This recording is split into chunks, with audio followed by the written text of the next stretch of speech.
Welcome back, lovers and listeners, to another episode of Hearts Wine from Heart's Distractions, the podcast where we uncork the truth about modern relationships, one twist of the heart at a time.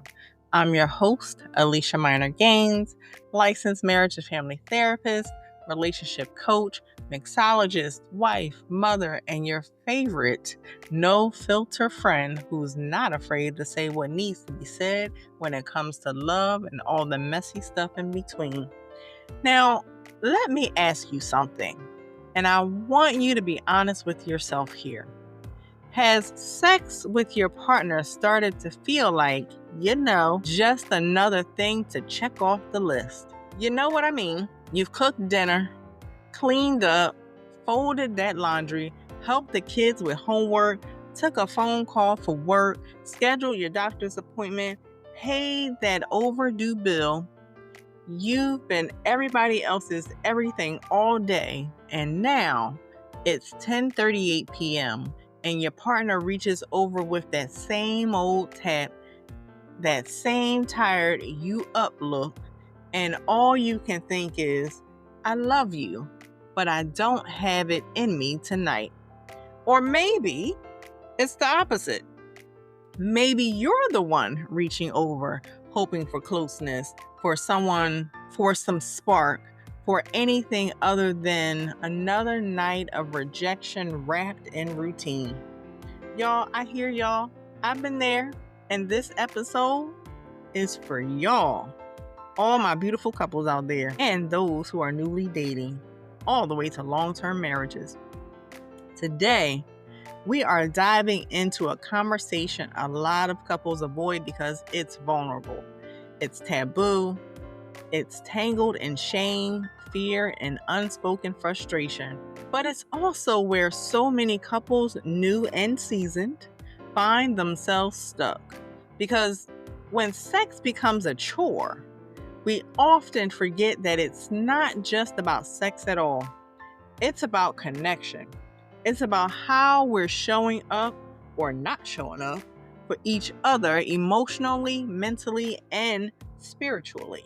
So whether you're dating, engaged, married for 2 years or 20, straight or gay, parents or partners without kids, I promise you, this episode has something for you. We're going to talk about why sexlessness is more common than you think, red flags so you can be aware if the sexless trap has surfaced, how emotional labor and resentment are the real intimacy killers, what to do when love languages clash in the bedroom, how to rekindle desire without making it feel forced, and why scheduled intimacy might just save your relationship. And of course, I've got short stories, therapist gems, a little controversy, and some poetry along the way to stir your soul. Because this is Heart's Wine from Heart's Distractions, and we don't do surface talk over here. So get your favorite glass of wine or your favorite beverage of sort, and let's start pouring, shall we? Let's go ahead and take this time to go a little deeper, right? To take this to a deeper level. Because before we ever talk about lack of sex, we have to talk about the buildup, what I like to call the emotional backlog.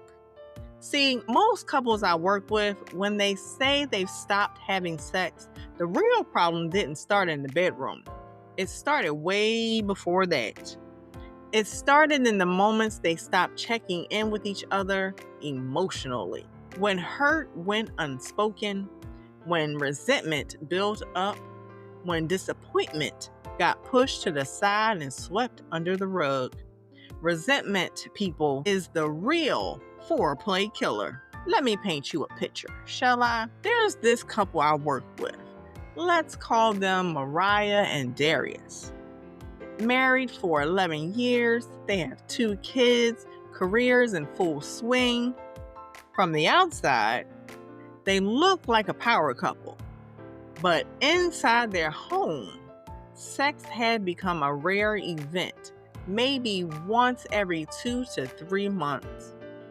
Darius came in frustrated, saying, of course, she never wants to have sex anymore. I feel unwanted. Mariah, on the other hand, said, I'm exhausted. I feel like I do everything. I don't even feel like a woman anymore. I feel like a task manager. Here's the thing, y'all. She wasn't withholding sex. She was drowning in emotional exhaustion.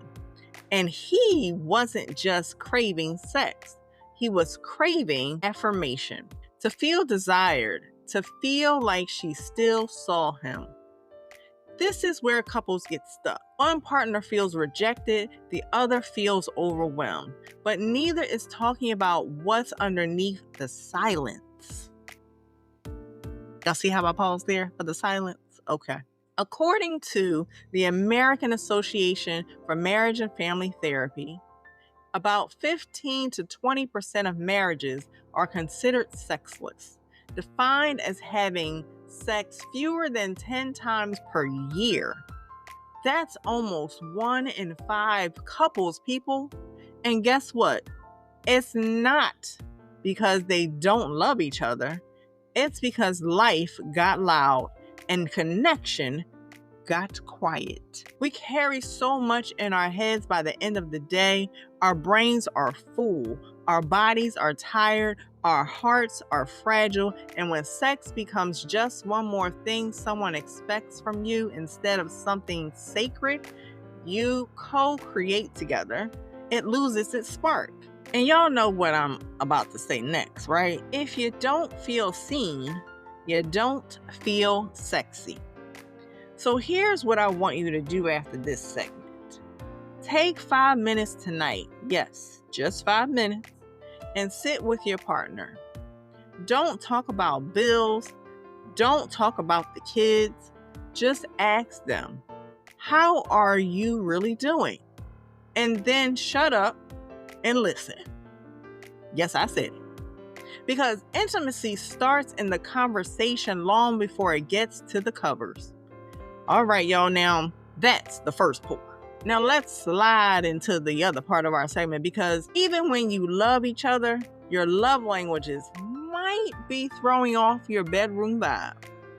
So can we talk about it? I want to talk about how the way you give and receive love might not be the same as your partner, and how that disconnect plays out between the sheets. Dr. Gary Chapman introduced us to the 5 love languages: words of affirmation, acts of service, receiving gifts, quality time, and physical touch, which I did do an episode earlier in the year. So if you haven't listened to it yet, go back and take a listen to it, okay? And while it sounds all romantic and simple, let's be honest. What happens when your love language is physical touch, but your partner's is acts of service? Suddenly, they think doing the dishes counts as foreplay, while you're over there wondering why they haven't kissed you passionately in weeks. Let me introduce you to another couple I worked with. We're going to call them Corey and Devin. Devin's love language was physical touch. He craved cuddles, kisses, holding hands in public. Corey, however, felt most love when Devin helped out with chores or cooked dinner after a long day. Now, Devin thought, I'm starving for affection, while Corey thought, I do everything around here. Why does he still think I don't love him? Well, this is how bedroom blockages happen. Your love languages are talking, but you're not speaking the same dialect. Especially in LGBTQ plus couples, I've seen how societal expectations around gender and intimacy can become an added layer of confusion. One partner may have grown up in a culture where physical touch was frowned upon or shameful. Another may carry trauma that makes certain kinds of intimacy feel unsafe. And when no one talks about it, assumptions get made, feelings get hurt, desires disappears. Here's your therapy tip of the segment. Start doing sexual check-ins. Once a week, sit down and ask, How are you feeling about our physical connection? What felt good this week? What's something new you might want to try? And are there moments you felt disconnected? Normalize these conversations, people. Take away the pressure. Make space for curiosity instead of criticism. Because great sex doesn't come from perfect performance. It comes from emotional safety. Remember, your love language may be the path, but intimacy is the journey. Let's get into duty sex, shall we? Because what is it? It's when you have sex, not because you want to, not because you feel connected, but because you feel like you should, because it's been a while, because your partner is getting irritable, because it's easier to get it over with than to talk about what's really going on. Whew, I know that hit somebody just now, but stick with me. Because look, I get it. We've all been there. Maybe you're trying to keep the peace. Maybe you were raised with beliefs like a good wife keeps her man satisfied, or men always want sex. Maybe you even believe that giving in will stop an argument before it starts. But let me be real with you. Sex done out of guilt, pressure, or obligation is not intimacy. It's compliance. And over time, that will build emotional distance instead of closeness. Let me give you an example. We're going to call this couple Angela and Malik. Angela and Malik came to me for therapy because they hadn't had meaningful sex in over a year. Angela confessed, I do it sometimes just to shut him up, but I'm never really in it. I feel like my body is there, but my mind and heart have left the room. That broke me to hear her say that, y'all. And it broke Malik too. Because all this time, he thought she didn't desire him. When the truth was, she didn't feel emotionally safe enough to be present. Here's the therapist's truth. Sex that feels performative instead of participatory slowly chips away at connection. Let's pause right there and take a breather. Because this is not about blame. This is about awareness. When we start noticing our sexual patterns, why we say yes, why we say no, and what we need, we create space for healthier, more fulfilling intimacy. So what's the antidote to duty sex, you ask? Well, I'm going to tell you. And I'm going to give you 3 parts of it. The first one, open communication. Talk about your sexual expectations and needs without shame. Ask your partner, what makes you feel closest to me? 2, create emotional safety. Make your bedroom a judgment-free zone. That means no eye rolls, no shaming, no scorekeeping. And 3, redefine intimacy. Intimacy isn't just penetration, people. It can be massages, sensual touches, eye contact, laughter in the dark. Let go of the script, shall we? Okay, let me share this short poem I wrote for this exact moment. Follow me on this one, y'all. Don't undress me with duty. Don't kiss me with silence. Touch me with truth, and I'll blossom in the quiet. Did y'all feel that? Because real intimacy doesn't live in obligation. It lives in honesty. All right, lovers, I know that was a heavy pour, but we're still sipping. So in the next part, we'll get into whether scheduling sex is sexy or just sad. Trust me, you'll want to hear this part, right? Okay, so let's get into this glass of truth. Scheduled sex. Now, I already know some of y'all are rolling your eyes like, oh, that's so unromantic. And others are like, wait, you mean I can plan for pleasure? Yes, couples, you absolutely can. And honestly, you might need to. Let's talk real life, shall we?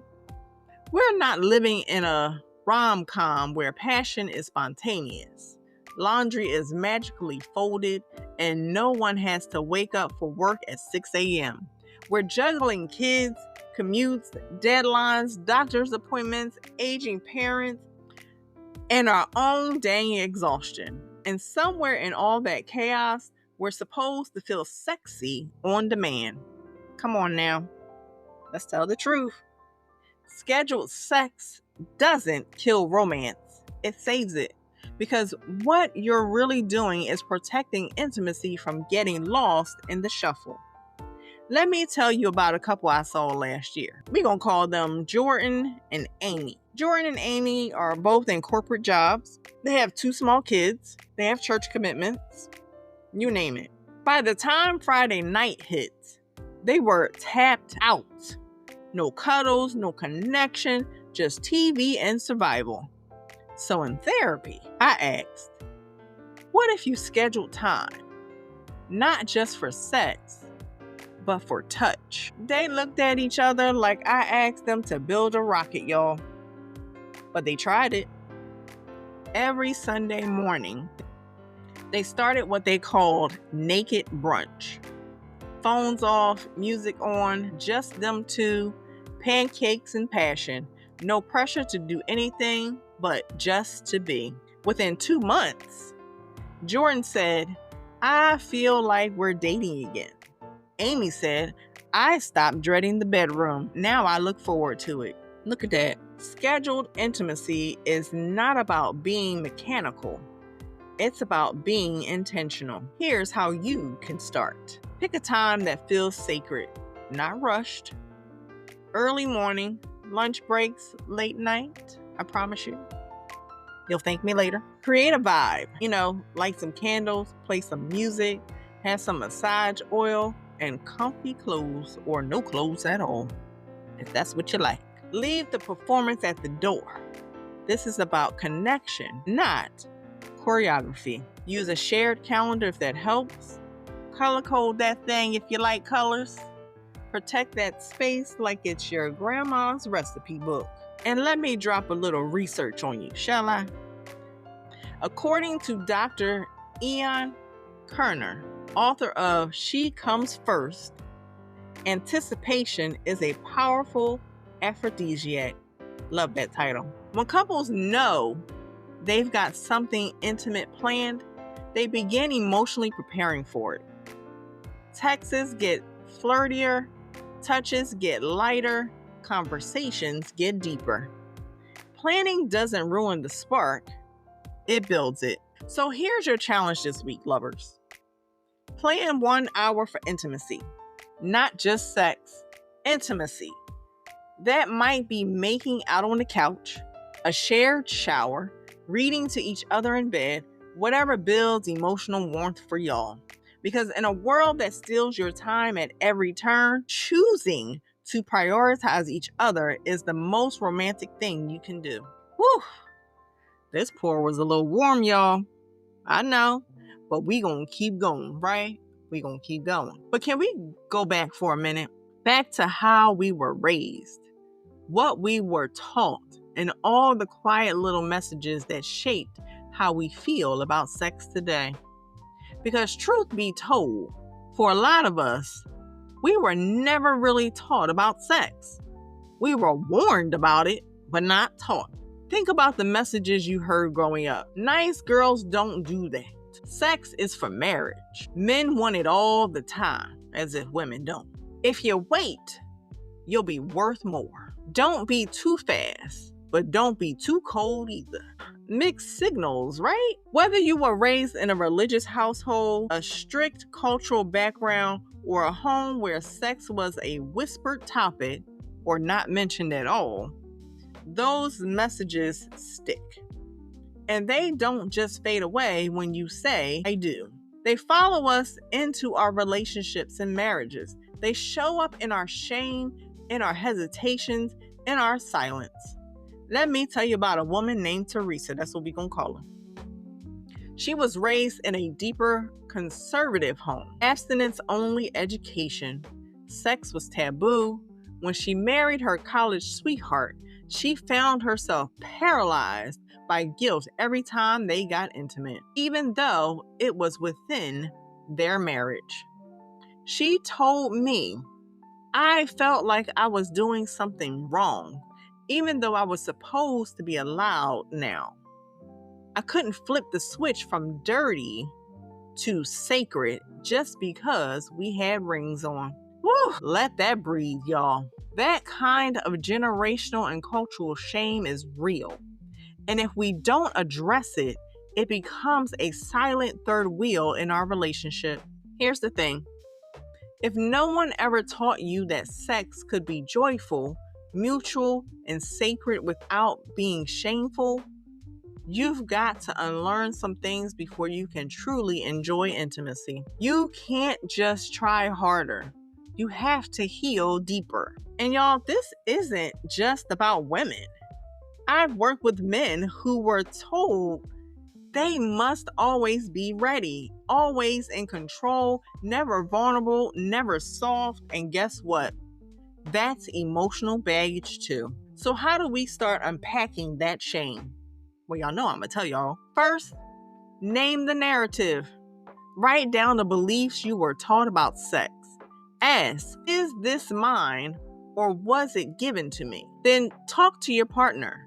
Share your sexual upbringing stories.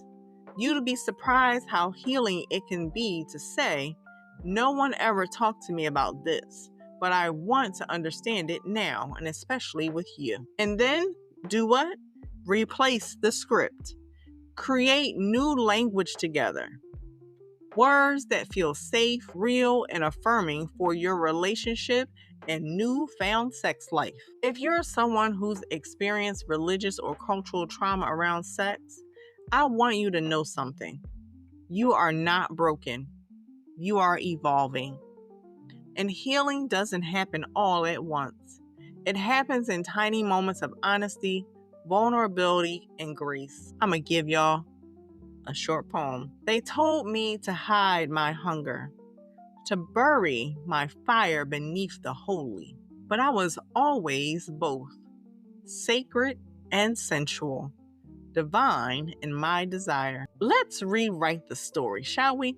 Because we're about to talk about something that too many couples miss, which is the role of emotional safety in sex. Because here's what I see again and again in therapy. A couple says they're not having sex. But when we dig deeper, what's really missing is emotional connection. It's not just that someone doesn't feel turned on, they don't feel safe. Let me say that again louder for the people in the back. Real intimacy requires emotional safety. You can have physical touch, you can have chemistry, but without emotional safety, it won't feel good. It won't feel mutual. It'll feel like you're showing up half-dressed emotionally, even if you're fully naked physically. Let me introduce you to Lena and Tasha. That's what we're going to call them. A queer couple I worked with in session. They loved each other. They'd been through things together, but Tasha told me every time Lena pulls away emotionally, she shuts down sexually. Lena thought it was just stress or hormones, but the truth was emotional disconnect equaled sexual disinterest. I know y'all are asking, what makes someone feel emotionally safe in intimacy? I'm going to tell you, being heard, being affirmed, feeling like their boundaries are respected, and not being rushed, judged, criticized, or dismissed. When that kind of space exists, desire grows, because now it's not just about touch, it's about trust. One of my favorite frameworks for this comes from the Gottman method. Dr. John Gottman calls it bids for connection. These are the small moments when your partner reaches out emotionally. Maybe they make a joke, ask for help, share a story, or even touch your arm, and they're hoping you'll respond with love. If those bids are constantly ignored or rejected, your partner learns, I'm not safe to reach out here. So let's flip the script. Intimacy rituals are one way to build emotional safety. These are small, consistent habits that foster connection, like morning check-ins, 5-minute hugs when you both get home, or having a no phone cuddle time in bed. And y'all know I love giving y'all something practical. So try this. Each night this week, take 2 minutes before bed. Face each other. Ask, is there anything you needed emotionally from me today that I missed? Then listen. Don't defend. Just hear them out. Because emotional safety is foreplay. And emotional neglect, that's the fastest way to end up sexless. Woo! I know that was deep, but necessary. All right, we're going to keep pouring here, right? Okay, lovers. Let's talk about the spark. Not the one that starts things off, the one that stays. Because if we're being real, most long-term couples don't struggle with falling in love. They struggle with staying in desire. Here's the thing. Desire is not a default setting. It's a muscle. And if you stop using it, if you stop feeding it, of course, it gets weak. So in this part of this segment, we're going to talk about real practical ways to reignite that desire, not from a place of pressure, but from a place of curiosity and play. Let's begin with some of the red flags here. Avoiding all physical touch, even non-sexual. Flinching when your partner reaches out, and feeling resentment or dread around intimacy. Now there are some green flags, which are a willingness to try new things without pressure, creating space for fun and pleasure outside of sex, and talking openly about needs without shaming or blaming. You don't restart desire by demanding it. You restart it by inviting it. Let me share an exercise from the world of sex therapy. It's called Sensate Focus. One of my favorite exercises that I do and share with couples in session. This technique, often used by certified sex therapists, is about learning how to reconnect through touch without the pressure of performing or finishing. Here's how it works. Choose a quiet, uninterrupted time. One partner touches the other without the goal of sex. Focus only on sensation. Then you switch roles, and then afterwards, discuss what felt good or relaxing. Why does this work? It removes the performance anxiety and focuses on presence, on being there, feeling there, touching from a place of giving, not taking. Another tool, erotic mapping. Ooh, that sounded good, didn't it? You create a yes, no, maybe list of activities or fantasies. You'll be surprised how many couples assume their partner is uninterested when the truth is they've never talked about it. Here are some more tips to help reignite your desire. Flirt again. Text your partner like you're dating. I can't wait to see you later. Make out without pressure. Remember when kissing wasn't just a means to an end? Create anticipation. Leave a note in their car. Whisper something flirty while you're out in public. Change locations. Sometimes the same bed every night feels too routine. Take it to the couch, the kitchen, a weekend getaway if you have to. And here's something radical. Give yourselves permission to suck at it. Yes, I said it. Reigniting passion doesn't mean you'll be amazing every time. It means you're trying. You're curious. You're in it together. I'm going to give y'all another story. We're going to call this couple Carmen and Lewis. Well, Carmen and Lewis had hit a dry spell. 6 months with no intimacy. They felt like roommates, but instead of jumping straight back into bed, they took baby steps. They started with hand-holding, then a nightly 5-minute massage, then watching romantic movies together in pajamas. One night, Carmen looked at him and said, I forgot how much I liked the way you looked at me. Y'all, that's it. That's the beginning. Desire doesn't need to be dramatic. It needs to be intentional. And sometimes the sexiest thing you can do is try again. All right, we're going to address what happens when your libidos are just different, like really different. So stay close, because it's about to get even more real. Okay. Now let's get into one of the trickiest dynamics in any relationship. What do you do when your sexual appetites don't match? One of you wants it more. One of you could go a month and not miss it. One of you wants more adventure. One of you prefers simplicity. One of you craves morning sex. The other is asleep until coffee hits. Does that sound familiar to any of y'all? This is where the high desire versus low desire conversation comes in. And let me just say this. It's not always the man who has the higher libido. And it's not always about frequency. Sometimes it's about the kind of sex you're craving. Let me introduce you to a couple. We gonna call them Jasmine and Aaron. Jasmine loved slow, sensual intimacy. Aaron was all about quick, spontaneous encounters. They loved each other dearly, but they kept missing each other's rhythm. Jasmine said, "I feel rushed," while Aaron said, "I feel rejected." They weren't mismatched in love. They were mismatched in sexual tempo. Here's the key. Compromise isn't sameness. It's sacrifice without resentment. Too often couples think compromise means doing what the other person wants, even when you don't want to. But that just leads to silent frustration or empty performance. Real compromise sounds like, "I'm open to trying that. Can we talk about what I need to feel safe?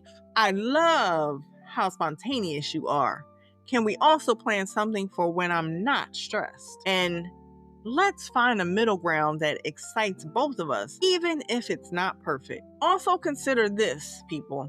Sometimes libido differences are really symptoms of deeper issues.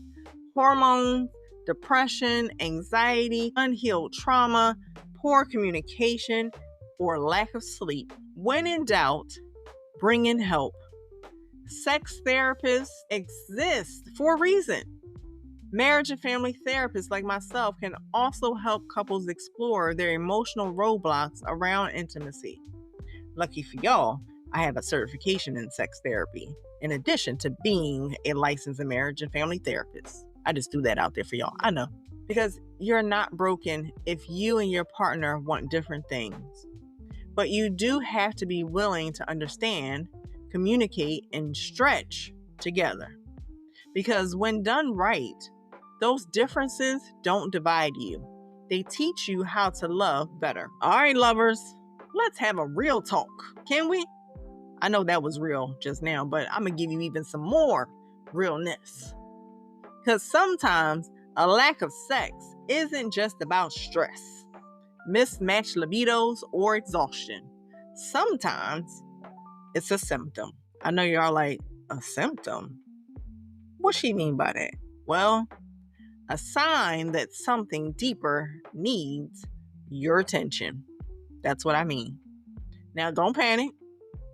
I'm not saying every dry spell means disaster, but if sex has disappeared completely and there's also no emotional closeness, no physical affection, no curiosity about each other, that's when we need to pause and ask some important questions. Let me introduce you to a couple. We're going to call them Alex and Bree, who've been together for about 15 years.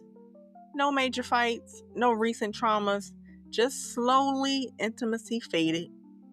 Bree said, "It's like we're just existing beside each other." And when we explored that, it turned out Bree was holding unresolved grief from the loss of a parent. Alex had been silently struggling with work burnout. They were both carrying so much individually, they didn't realize how disconnected they'd become together. Sex had become a mirror, reflecting all the emotional distance they weren't ready to face. So here are some questions to consider if you're wondering whether a sexless stretch might mean more. Are we emotionally connected even if we're not sexually active? Do we show physical affection in other ways, such as touch, hugs, and cuddles? Has there been any betrayal, trauma, or life transition we haven't processed? When's the last time we laughed together or even flirted? And one of the most important questions, if nothing changes, how will we feel a year from now? Because the truth is, a lot of couples don't break up because of sex. They break up because they no longer feel seen. Sex is just the part we talk about when the silence has gotten too loud. So what can you do if you feel like this might be more than a phase? 1, go to therapy or seek relationship coaching. Don't wait until the relationship is hanging by a thread. Get ahead of the distance. Talk to a professional, together and or individually. Do honest check-ins. Create space to ask, how are we really doing? Not just with sex, but with life, love, resentment, and joy. And then reconnect without pressure. Go on dates. Try something new. Be curious again. Rekindle play and affection. Sex isn't always the cause. Sometimes it's the casualty. But I believe this deeply. Every relationship has the potential to find its rhythm again, with the right intention, attention, and care. And if you're thinking, this is us, but I don't know where to start, please know you are not alone. My group practice, Minor Inspirations LLC, is here for couples just like you through telehealth, because therapy is a brave and beautiful first step. We help couples rebuild what got buried under the distractions of life, and that includes rebuilding intimacy, emotionally and physically. All right, y'all. If you're sitting in a relationship where intimacy has dwindled or disappeared altogether, here are some red flags to be aware of. Y'all know I was going to throw in some red flags, right? Okay, follow me on this one. You feel relief, not disappointment, when sex doesn't happen. This could mean that the thought of intimacy brings you anxiety, dread, or disconnect. Pay attention to that feeling. You avoid physical affection altogether. You flinch when they touch you. You stop kissing hello or goodbye. Hugs are few and far between. Touch is the language of connection, and silence here speaks volumes. Sex is used as a bargaining tool. How many of y'all are familiar with that one? If intimacy is being negotiated like a chore, I'll do it if you do this for me, then desire is being replaced by transaction. That's a warning sign. You feel pressured into sex or feel guilty for saying no. If emotional safety isn't present, true consent becomes complicated. You should never feel obligated to be intimate to avoid conflict. One or both of you shuts down emotionally. If conversations about intimacy lead to defensiveness, silence, or stonewalling, it's a sign there are unresolved issues beneath the surface. And there's no effort to rebuild or reconnect. Every couple goes through rough patches, but if no one is trying, that's a deeper problem. These red flags don't mean you're doomed, but they do mean it's time to pause and pay attention.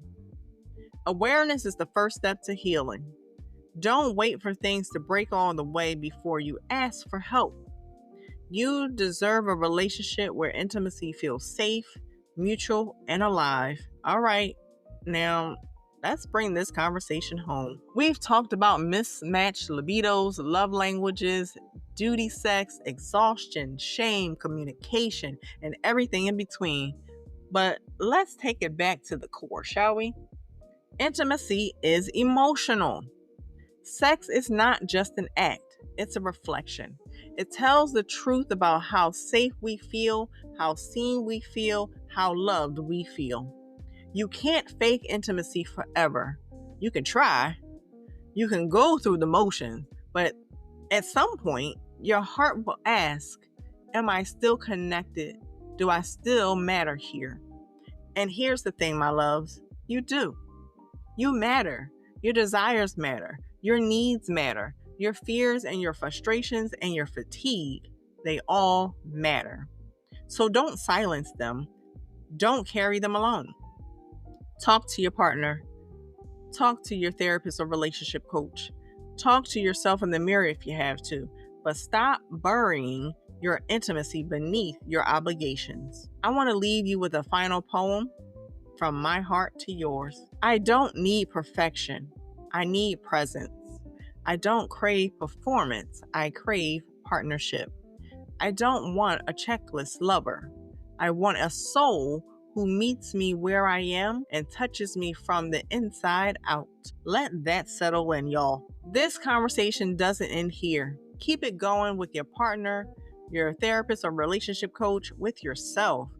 And if this episode spoke to you, if it stirred something in your soul, then I want you to take one small action today. Schedule that conversation. Reach for their hand. Book that therapy or relationship coaching session. Look them in the eyes and say, I miss you. Because you're not alone. You're just distracted. And I also want you to be able to subscribe to my YouTube channel at Hearts Wine from Hearts Distractions for exclusive episodes and content. I want you to also be able to visit my website, www.aliciasdistractions.com, for more resources and updates. I also want you to be able to go out and purchase a copy of my poetry book, Distractions of the Heart, on Amazon. And of course, follow us on social media, Instagram, TikTok, Facebook. Let's get back to the heart. And when you do, don't be surprised if the intimacy returns, not just in the bedroom, but in the way you speak, touch, laugh, and love again. Because the goal isn't perfect sex, it's honest connection. Until next time, this has been another glass of truth with me.